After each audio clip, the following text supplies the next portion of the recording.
Our favourite time of the week to talk to our favourite person in the world, the one, the only, Megyn Kelly, rock star. How's your week been? It's been spectacular. How's yours?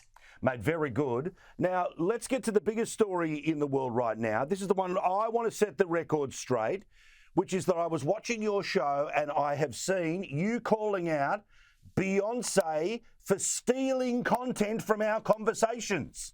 Beyonce, who's on some world tour right now, reinventing herself as a country star, is running videotape during the show of yours truly. I believe it is a clip from me on the Paul Murray show out of Sky News Australia, which I do once a week because I adore him. Yes, believe it or not, in addition to all your great viewers, Beyonce is watching, and she's got tissue paper thin skin and was very deeply offended, Paul, that we had a discussion not recognizing Queen Bey as the new ruler of country music, that we might have had a couple of doubts about whether she would revolutionize this genre that's been around for a long time before she decided to stick her toe into it. And she decided to take that clip and parlay it into her victimhood, how people have doubted her as she becomes the country queen. No, I'm sorry. I'm a Chris Stapleton man, all right? Hardcore, every word, every album, every song, right? I can't stand that, fine, fair enough, she's in the finals when it comes to the Grammys of Country Artist of the Year or Country Album of the Year. She beat Chris Stapleton. Not acceptable. Not okay. Just because you dress up like a country star doth not make you a country star. Cashola. If Chris Stapleton had married Jay-Z, he would have had it. These things are bought and paid for. I mean, it's really obvious. And all of her marketing is bought and paid for by Jay-Z. If you married Jay-Z, you could be as big a star as Beyonce. And how do I know that, Paul? No offense, but if you look at her now, it's tough to tell the two of you apart. It's Beyonce is not today what she used to be. Wow.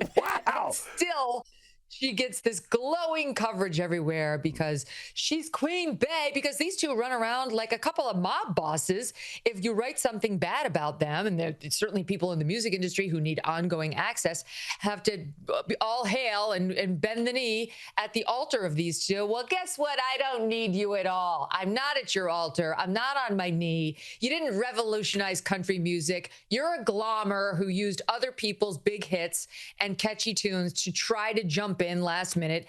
Thanks to Jay-Z's marketing, it looks like a success, but that's true of her underlying career too. I don't like her music. I don't like her dance routines, and I don't like what she's let happen to her. And that's my opinion. Take that and put it up on your next reel, Beyonce. I love it. We have a term in Australia for people who complain like this: sooks. All right? Sounds like that she and the bloke, that they're just giant sooks, babies, as they carry on. All right. Now, Yes. We know that the second Elon Musk came into Donald Trump's orbit, there was an obsession with trying to break them up or looking for signs of them breaking up. He's, he's been from, as you say, a tissue paper of distance between them. He's done his job. They punished him, blew up his cars. Now he's gone back to the private sector. And today he's decided, he's tweeting that he doesn't like the budget that is currently being pushed through. Now, what annoys me about this is that it plays into this constant obsession of the left trying to get into the will they or won't they break up, will they or won't they ever be on the same side. Elon Musk ain't going back to the left, all right? He might have the Harry hits with some of the things that are in the budget, but sorry, Dems, he ain't coming back.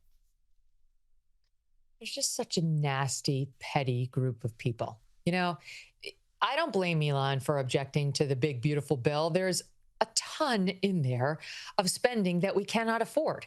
Trump made a lot of promises when he was running for president that now he's trying to keep in the form of this bill. So, I mean, in one way, good on him. But in another, holy shit, we can't afford this. So that's what Elon is reacting to. He was sent in there to go try to find a bunch of fat, waste, fraud, and abuse so that he could slim the federal budget and help balance the budget in that way. And it didn't work. That's the truth. He tried. Doge is still trying. But what we're learning is the forces in Washington are just too strong. They're too dug in. The courts stopped him. The bureaucracy stopped him. And ultimately, the press helped stop him by ruining his other businesses to the point where he had no choice but to go back to manning them full time and giving up being at the helm of Doge. What Elon ultimately said is like his verdict was, I've realized it can only be done by spurring GDP. That's our only way out of this $37 trillion of debt. We have no choice but to double down on our work ethic and try to power up the engines that have always powered the American economy. We're not going to do it by cutting spending because there's no desire and there's too many obstacles. So it's sad. It's kind of a sad verdict at the end of Elon's Doge term. You would think that maybe some on the left would think, God, I was such an ass. I behaved terribly with one of the world's richest men and most brilliant humans ever to walk this little sphere we all live on, volunteered to do public service. And he's an eccentric. Look at his personal life. Look at, yes, I believe the drug use. But he wanted to work for me and for you and to just help find efficiencies in this massive business we call the United States.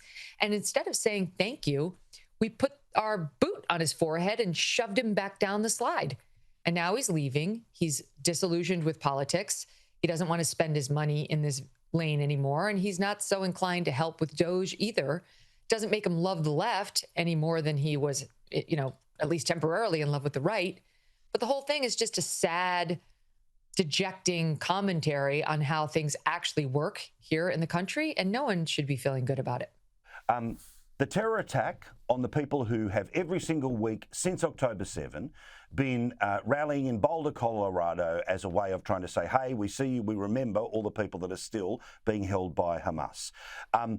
CNN disgustingly, hours after everyone had seen the video, everyone had heard what he'd said, everyone knew what this was still pretending, oh, we don't know if this is a terror attack, because they were pushing back against the FBI coming out and telling us, yeah, what you saw was real and we're going to treat it that way.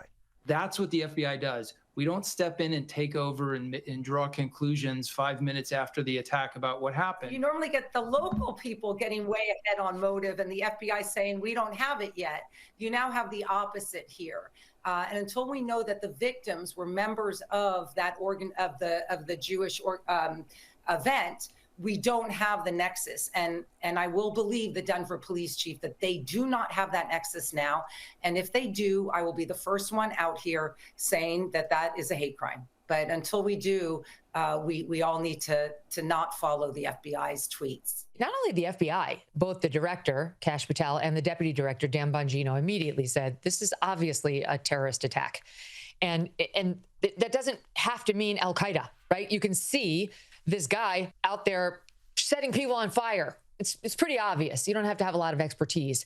And they were unafraid to call it what it clearly was. And to his credit, same for the Democratic governor of Colorado, Jared Polis, who said it's an act of terror, which is not exactly the same, but close enough.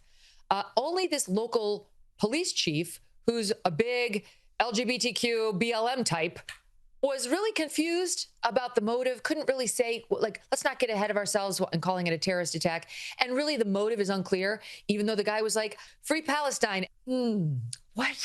Whatever could the motivation be? If only I had more time to think it over. That's literally what this local police chief said. And then CNN was like, it's a mystery.